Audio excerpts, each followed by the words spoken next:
wanted to show you basically where that came from. I seen a video that you done basically making all kinds of accusations. So you cut out the Japundit guy from the audio. You did that. I sat there and showed you that he mentioned you in the shout-out. You edited out. You edited out who he was actually talking about. I don't know what the hell you're talking about. Okay. The video, all right, Brett. Man's original video sits there and shows your name in the thing. He did a shout-out, put a link of you in the description. Yeah. Again, almost a year later. All right. If that's how you want to play it, I guess you can see how many people believe your lying ass. I give a shit if these people believe anything. They're here for a shit-slinging contest anyway, and you know it.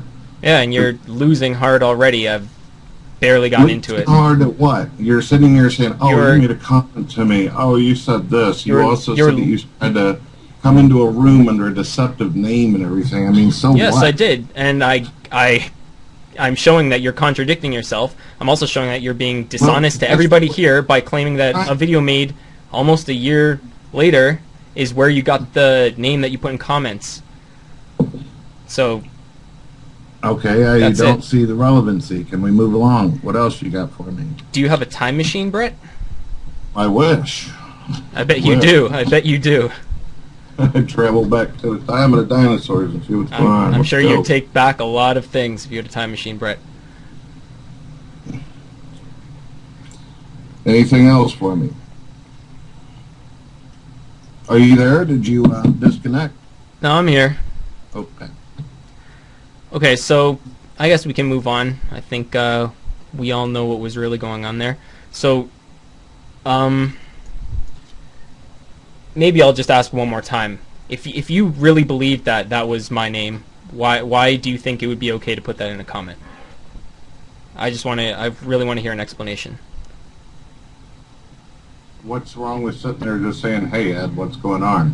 I mean, who gives a shit? Well, because I never attached first name to my account, so why do you think it's appropriate for you to try to reveal one? Do you feel like, is that what the deal is here? Is that the problem? You feel like somehow you were being exposed or revealed? Is that why you're bothered by this? Well, I don't feel like anything. I know that that's what you were trying to do, and I want to hear your explanation for why that's ethically or morally okay to do. Because he mentioned it in video, so I figured you didn't have no problem with that. Oh my God. Oh, okay. That's pathetic, but alright. What's my name? Your name is the name that you say in every single video you make. Okay. Brett D. Keane. Actually, I usually just say Brett Keane and stuff. I don't say Brett D. Keane. My mistake. Okay, I guess I'll just move on to some other shit. Are you writing anything these days? You working on any new novels or anything? No. How come? Because I basically suck as a writer. I wrote some stuff a long, long time ago, and basically down in notepads and stuff, and I had a couple of friends type up for me because I got terrible eyes. Brett, how can you suck as a writer when you have such raving reviews? Yeah, right. Yeah. I mean, here's a link. Here's a link to Eternal Undying Love 3. You have rave reviews here from, a website that doesn't exist. What would that be? DetectiveLovers.org. Are these reviews real, Brett? I guess that's my question. I did a video website a long time ago called GodHatesYou.com, and I also had opened up something. This was years and years ago, back in the day, whenever I was doing like Yahoo Chat, and I used to have people get on a thing called Shoutcast. Do you know what that is? No, I don't. Shoutcast is basically, do you know of a program called Winamp out there? Yes, I do. Okay, Winamp has this like production on it where if you wanted to, you could put this like widget type of deal on your site where people can get on and they can sit there and have a conversation with you. And I was trying to do some kind of internet radio. It was not successful whatsoever, but it was on my website, and I would sit there and talk to people and everything. And there were some people from the website who were members of that. That website got hacked I got basically screwed over on that. It had a forum, had all kinds of stuff. I used to record my voice doing like MP3s and all that. The website got hacked. But I had people over there. We had actually had like this thing where people could talk about mystery novels and stuff. And we also had a forum where people could debate religion and all that kind of stuff. That sounds very exciting. What's the point? It's not very exciting. No. Well, the point is I had people over there that were members and everything like that. People who were basically doing their own self-published books, magazines and stuff like that. Not big-time Stephen King crap or anything, but just self-published where you... Have you ever used Lulu before? A lot of atheists on YouTube have used Lulu. No, I have not written anything and put it on Lulu. And what are you getting at, Brett? Are you saying that your website, what was that, godhatesyou.com, got hacked? Is that what you're saying? Yeah. And then what? And also, my Serpent's Cradle Radio, which is actually named after the third book. If you look, it says The Serpent's Cradle. That was the name of the third book. These are old-ass things that I wrote whenever I was younger, and then later on had typed out and stuff and had it printed out. Yeah, they did read like they were written by a high school student, so I was wondering if they were actually written when they were published. So you didn't answer my question. Are these real editorial reviews or not? They're reviews basically from some of the members and stuff who used to be on the site. It's not like professionals. The book itself wasn't professional. None of that was professional. It was all self-published. I know they're self-published, Brett. So you're saying that users on these sites, individual users on detectivelovers.org and horror.com and pagans.com, wrote these things. Yeah, on Amazon you can sit there and have it to where people can leave reviews and they can sit there and put stars if they like it, if they don't. No, but I'm not talking about the Amazon user reviews. These are supposed to be editorial reviews from other websites.